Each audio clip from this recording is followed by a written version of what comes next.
was back in DC. And we were debating on September 12th.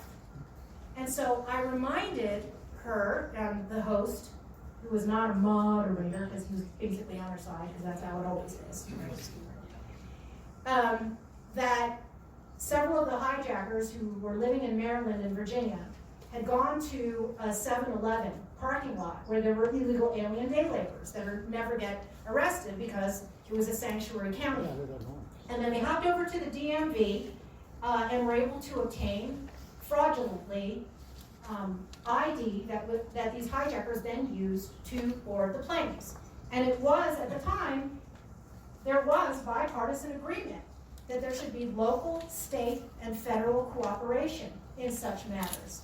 And that if a police officer, for example, stopped someone who was speeding, like several of the hijackers were, and was able to access a database to see what their immigration status was, for example, if they had overstayed the visas, like 5 out of the 19 hijackers had, that could then be used to detain them because they don't belong here and they broke our laws, and deport them. Well, again, these are radical ideas, aren't they? We're not supposed to deport anybody who breaks our laws. In fact, we're not even supposed to call them illegal alien, even though that is a technical term that's in immigration law. Right? We're not supposed to call them that. We're not supposed to treat them that way. It would be one thing if only Soros and La Raza and the left were advocating for this massive population of illegal aliens in the country and the immigration anarchy that it has caused all across the board. But as I pointed out in the book, the Koch Foundation is now advocating for driver's licenses for illegal aliens, in-state tuition discount for illegal aliens, and the right not to be deported from this country. So, there are a lot of people who will stand up at CPAC, and a lot of Republican candidates, like Martha McSally, who will pay lip service to immigration enforcement, while behind the scenes, in back rooms, are colluding to undermine every aspect of our immigration system. They need to be called out. That's what I'm doing. That's what a lot of young people are doing now, who see that these more mainstream organizations are essentially acting as simulators, right? They simulate America first instead of actually, truly standing and supporting it. Amen.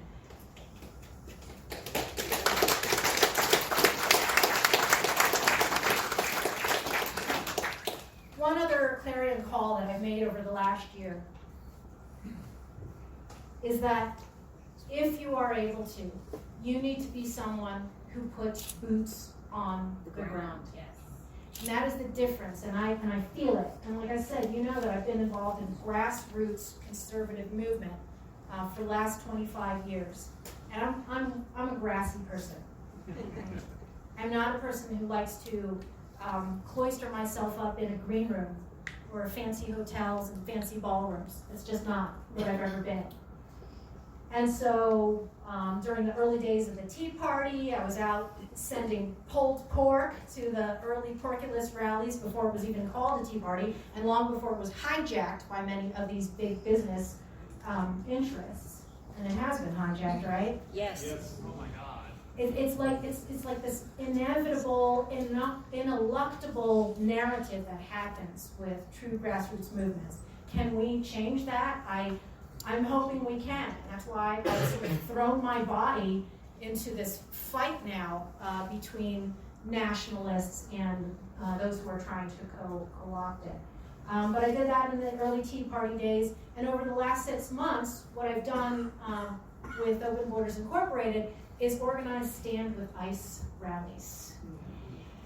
This agency and these 2,000 interior enforcement officers have been under fire like you wouldn't believe. And of course, Border Patrol and our civilian LEOs, and we have them in the audience, so thank you for your service. Their lives are on the line every single day. But now we've got this concerted effort by Open Borders Incorporated to dox ICE agents. It's happening in universities.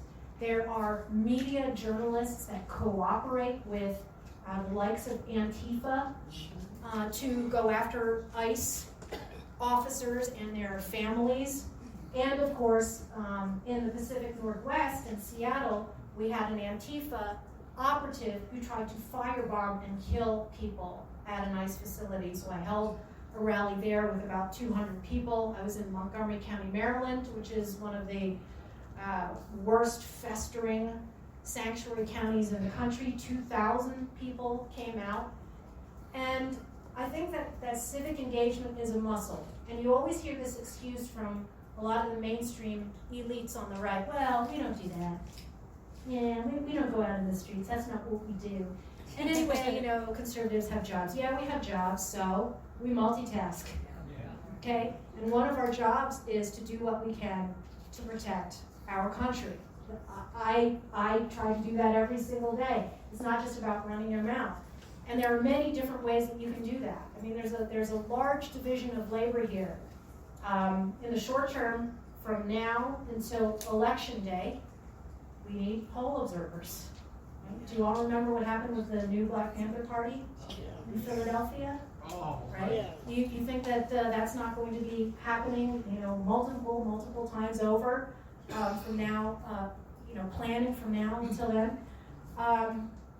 And we need people to pound the pavement. We need people who are willing to show their faces and get out there and fight the good fight. So I'm getting the wrap-up time because I wanted to leave enough time for questions. And obviously I hope you'll buy the book, but more importantly, I hope you'll continue to follow my work at michellemalkin.com. And I'm not going to mention other social media that I'm on because seriously, I think the existential threat that we face with sovereignty, the flip side of that is this escalating war on free speech. And it's why I'm here. I think it's important to share ideas. I think it's important to show people who don't disagree with us that we are not the monsters that the SPLC and the ADL lie about. I am really just a little brown woman with a big mouth who communicates ideas, and there's nothing to be scared of. Thank you very much.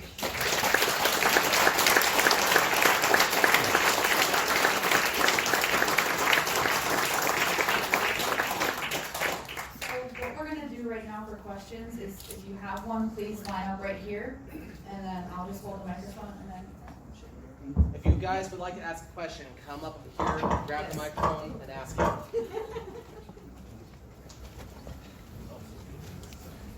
I'm just gonna sit. Should I let them hold it? You hold it. Okay.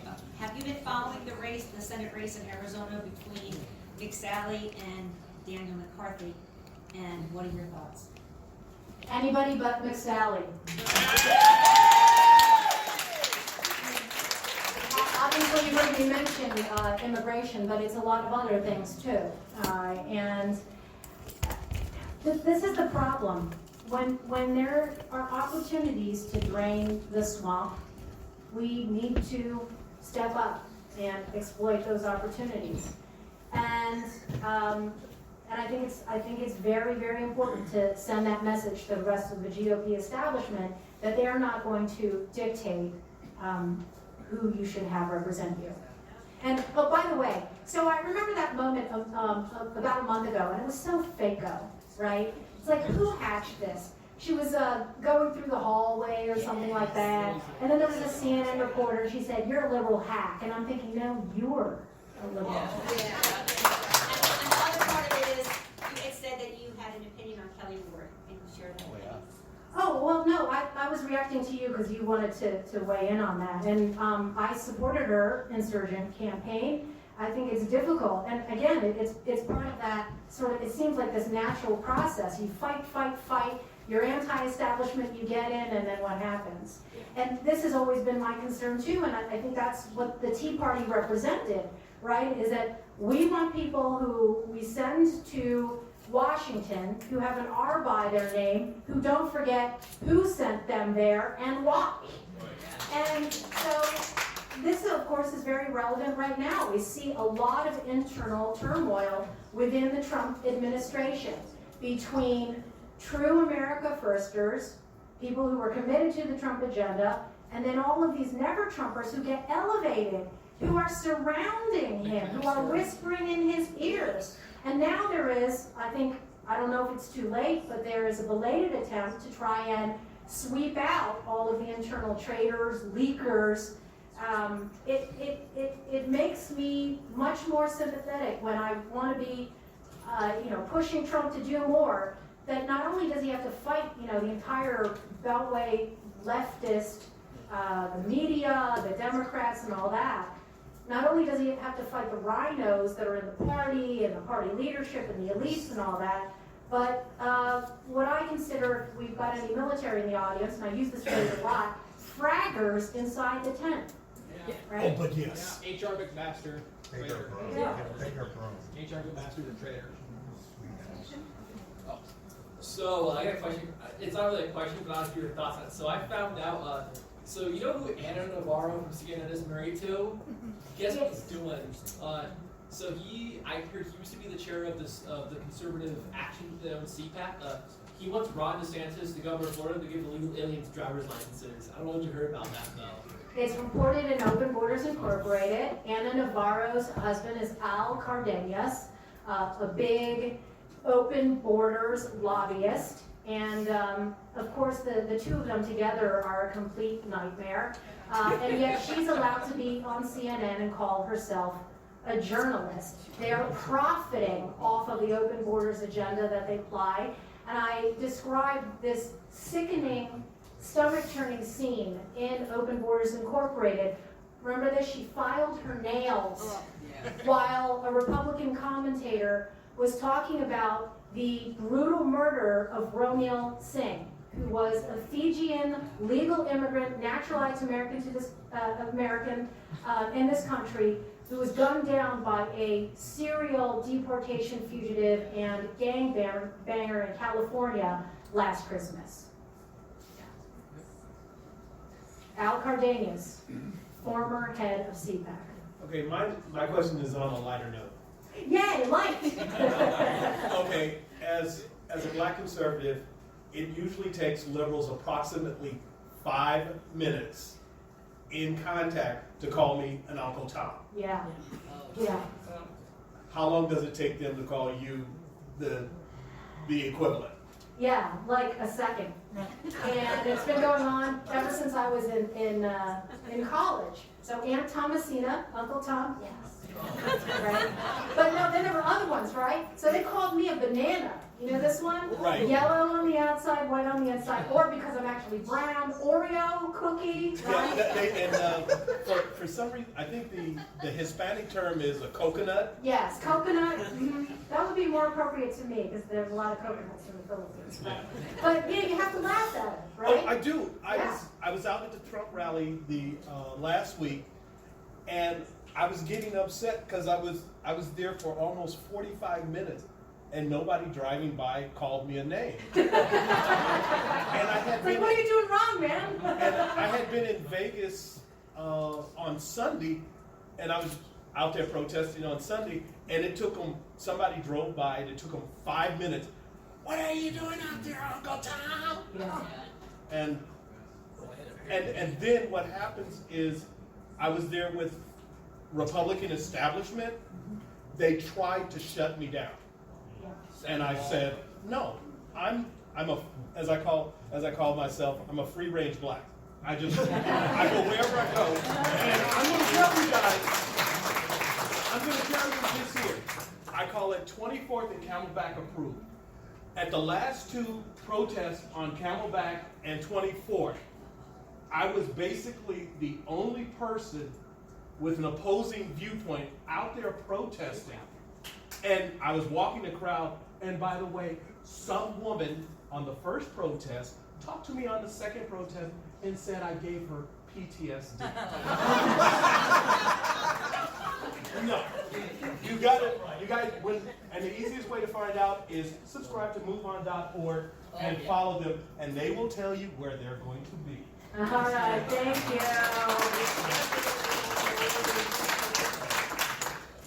I want to thank you for your willingness to call out, like certain ethno-religious institutions like the Catholic Church. Yeah. And their support. You got to be willing to cross those lines sometimes. This question's it's a hard one. And, Okay. And it might be a little extended because you have to couch on these questions in context and nuance, right? Okay, just make sure there's a question mark at the end of it. I promise that. So it says, Barbara Spectre, an American Jew and founder of Paideia, a non-denominational institute of Jewish learning, stated that Jews will play a pivotal role in Western nations undergoing profound demographic change. She says, quote, I think there's a resurgence of anti-Semitism because at this point in time, Europe has not yet learned how to be multicultural. And I think we Jews are going to be part of the throes of that transformation. A transformation which must take place. Jews are going to be at the center of that. It's a huge transformation through Europe. They are now going into a multicultural mode, and Jews are going to be resented for our leading role. But without that leading role, and without that transformation, Europe, and presumably Western nations in general, will not survive.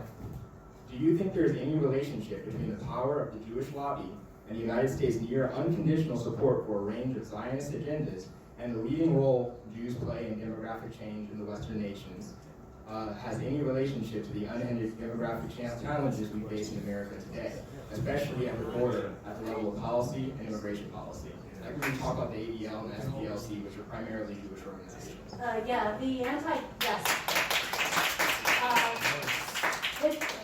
It's a good question. And, we tread into dangerous territory, right? These are the things that people are not allowed to talk about anywhere, right? But, when I called out the Catholic Church, I also named all the names of all of the so-called voluntary agencies that are making billions of dollars off the refugee resettlement bracket. The Lutheran Immigration Refugee Services I talked about because of their prominent role in bringing Ilan Omar here, people understand that. But the Hebrew Immigrant Aid Society was also part of it, and of course, George Soros does happen to be Jewish, right? So, it's interesting because a lot of the money that is subsidizing the domestic agitation on things like undermining our southern border can be traced to people who are Jewish. And so it's interesting because, as I've mentioned, Israel itself is a country that is fiercely protective, as it should be, as any sovereign country should be, of its own borders and the types of people who are allowed into the country. And what I've said is, if we had as stringent and pro-sovereignty and immigration policy as Israel did, I'd be pretty happy. But it's interesting because people who support the ethno-state of Israel will then turn around and smear anybody who says, yes, we should care about the demographic makeup of our country as white supremacists, as racists or xenophobes. And I say this as somebody who is married to a 100% Ashkenazi Jew. My husband, just like me, identifies himself not as any kind of hyphenated American, but as American, period. And supports the survival, the protection, and the propagation of this country as it was intended by its founders. Good heart. You bet. Thanks for the question. My question isn't nearly as verbose, but Okay. my question is I was wondering, as an FTM transgender asexual, I was curious how you plan on eliminating people such as myself from society. Eliminating? Yeah. You know, have a plan? No. Okay. You're free to be you, and I didn't say anything about you. So. I'm curious.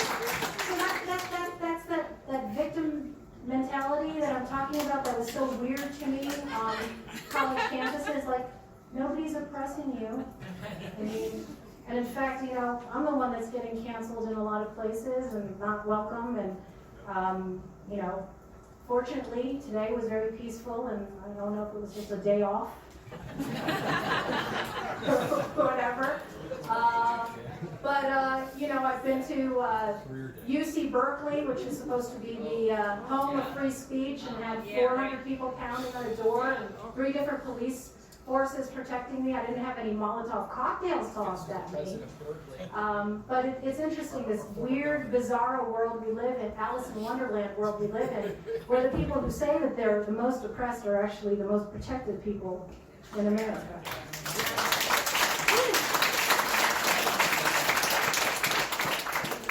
I'm Ms. Malkin. Before I begin, I just want to say thank you for coming and happy Lent.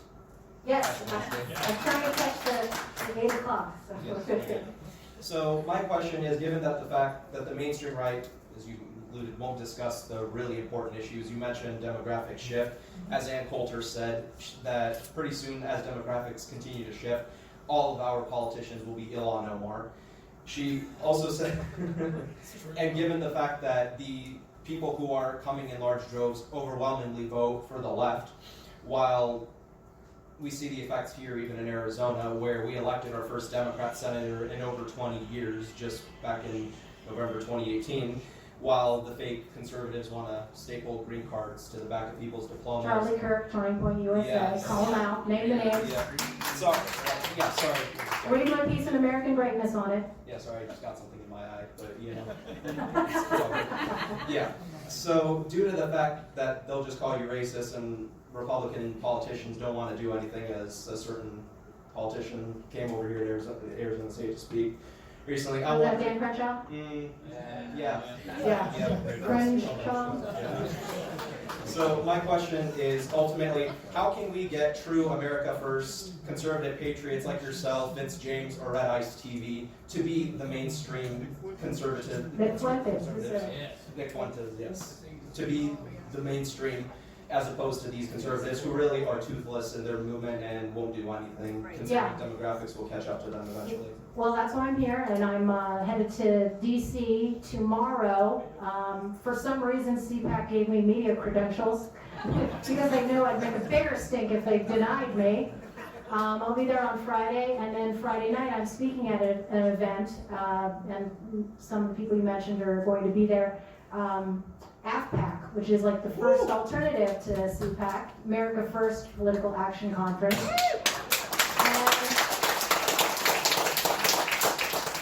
I really do see myself as a bridge. I mean, last year I talked about Horatius at the bridge and defending the bridge, but I do see myself as a bridge between these generations.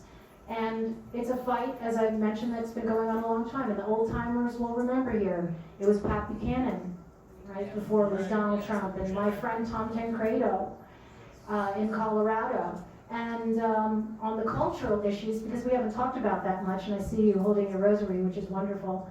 On the cultural issues, you have a lot of these con anchors who don't want to talk about it either, and instead, in fact, are like almost literally in bed with the cultural Marxist left. I think the way for America First students and America First nationalist young people to fight back is to stick together like glue. And that phrase should sound familiar because it's a phrase that Donald Trump used a couple of weeks ago when he described, so backhandedly giving praise to the Democrats and Pelosi. He said, you know about these people? They're vicious and they stick together like glue.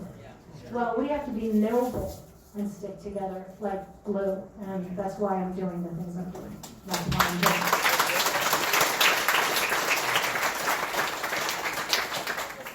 My question is about the blogs. I'm working with somebody we're trying to get a blog started, like an upstart, and we had several writers. We actually had over 10,000 views by some of our articles.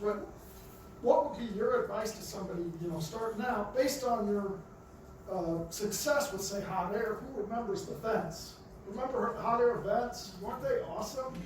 Anybody? Man, you're dating yourself and me. You're feeling real old like your grandma now. I used to get into fights with Brian Preston about Oh, yeah. lights gone. You're an old timer, I appreciate that. But what advice would you give to somebody like starting out to to get this blog going? Yeah. Anything? And Greg Gutfeld is out on it, right?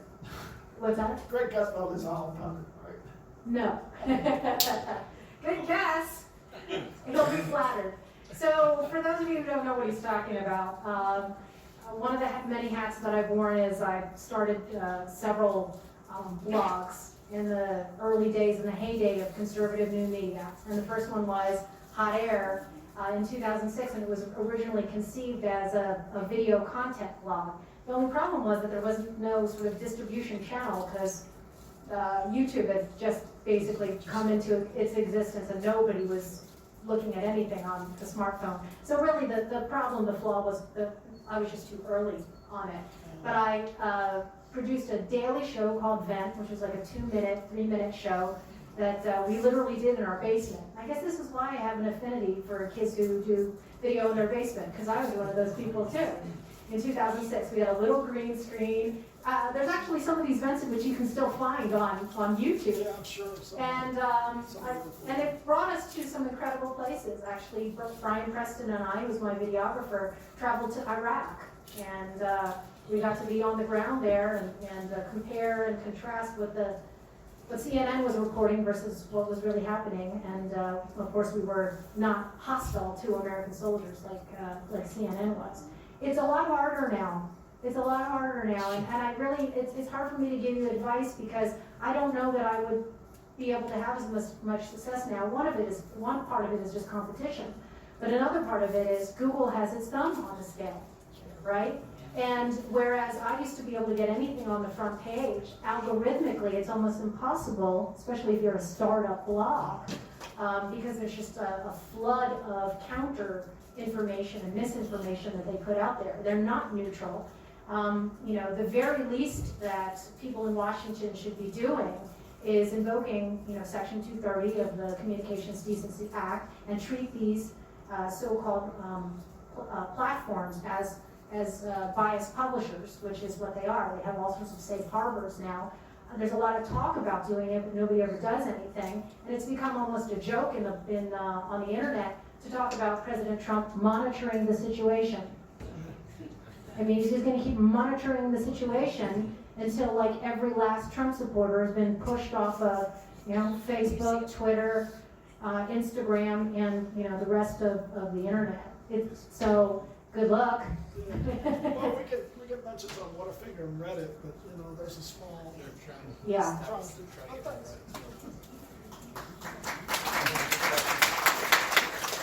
Hi, Michelle, thanks for coming. I'm an Iraq vet and also a former team leader in the border mission. Awesome. Thank you for your service on both. I'd like to call out the open borders libertarians here in the state and the very weak Republicans. Merissa Hamilton comes to mind. We all know her.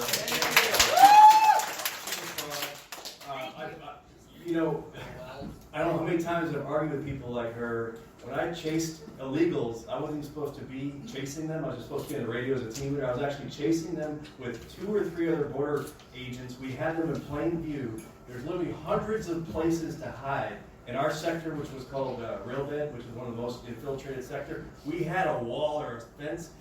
We would watch them go through. We'd just watch their bodies. We'd watch them on. People don't know those $1 million cameras. When it rains, remember when you were kids and the snow comes on your TV? That's what it were.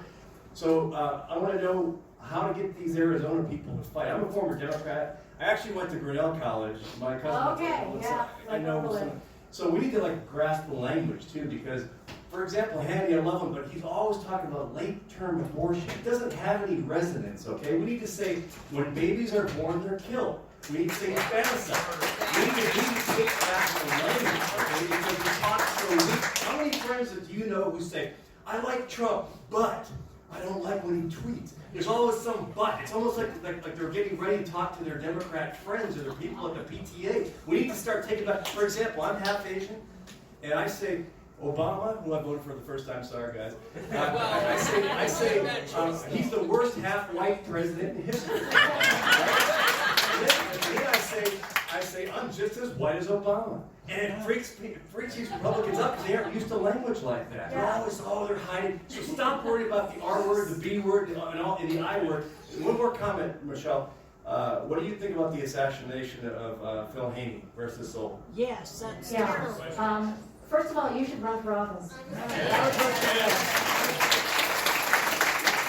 don't know if you know the term groyper, but you're like an adult groyper. Second of all, obviously, I agree with you. There's this this virus. Speaking of viruses, among so many establishment Republican types, right? Not among the rank and file and grassroots, right? This virus of this compulsion to virtue signal everything. And obviously it starts on immigration matters, right? And this is why we can never get to the truth of what's really going on with these demographic winter that we're about to face. And of course, all of the ridiculousness that's happening on our border and has been happening for so long. On the third question, I have many friends who were close to Phil Haney. And it's important that there have been alternative means of getting information out. You know, and now I feel like the people who are telling the truth about this assassination on Twitter are going to be targeted themselves. It's chilling to me. It's never going to be on the front pages. But you know, the fact that that word has gotten out here and that we're talking about it is good. God bless Phil Haney.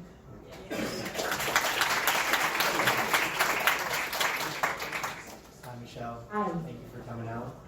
I first became aware of you when I was a teenager watching Current TV. Were you on Current TV? Oh my gosh. Now I feel like a great grandmother.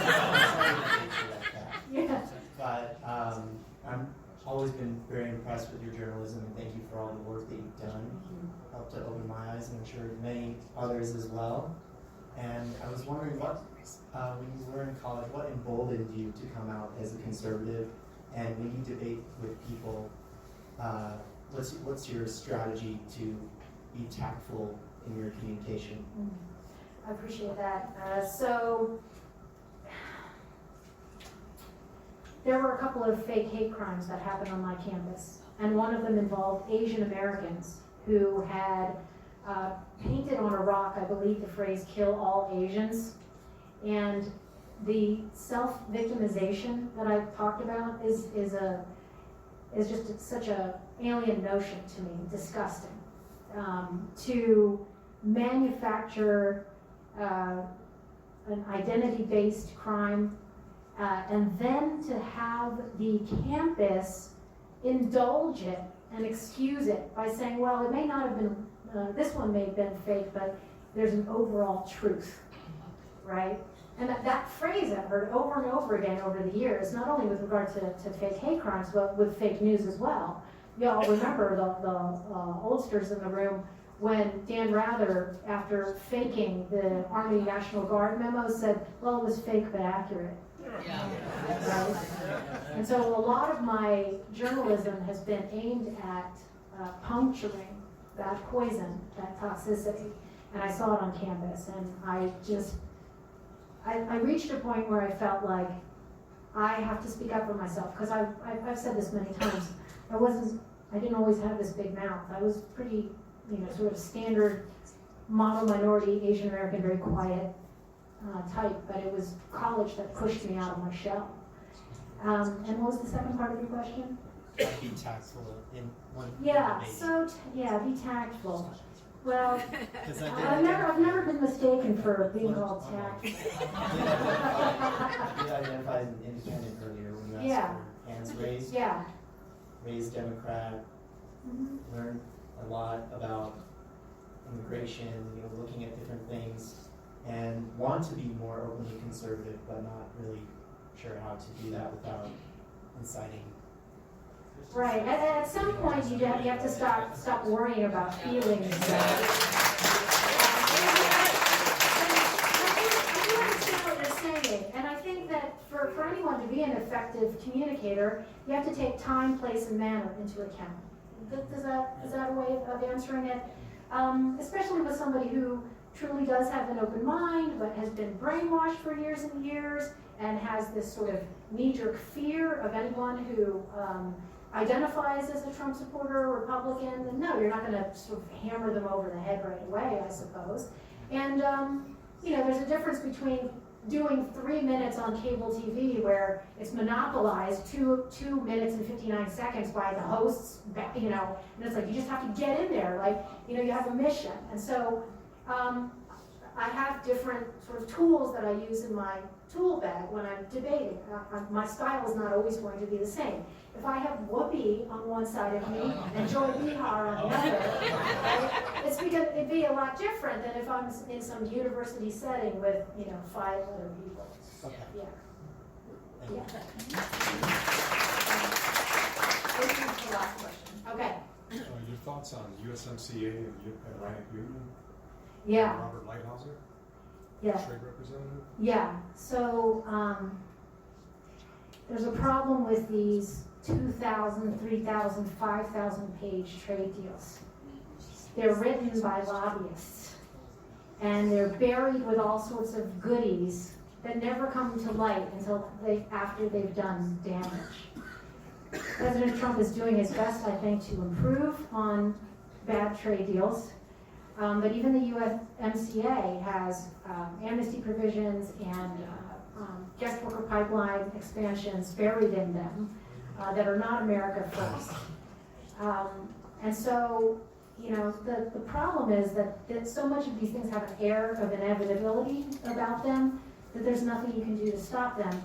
All you can do is make them less worse. Is there a specific provision that you had in mind that? No, the entire thing. Yeah, yeah. I mean, it's better than NAFTA, but that's not saying much. Sweet. Well, thank you very much. Thank you for your time. I appreciate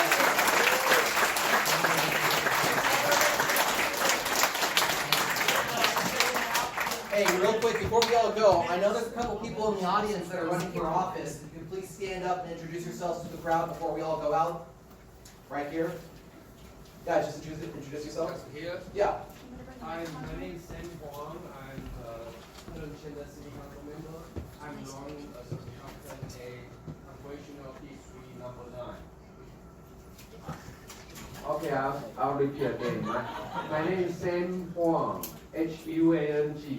I was born and raised in Taiwan. I came to the United States in 1993, so almost 30 years. And I have been a Republican since 2012. I have been a Transgender City Council member since 2017. And I'm here to say hello to everybody, to meet with my fellow Republicans. And CD9 has always been won by the Democrats. I hope we can change it. And so thank you very much. My sign application, I do need a few thousand signatures to get together. Thank you.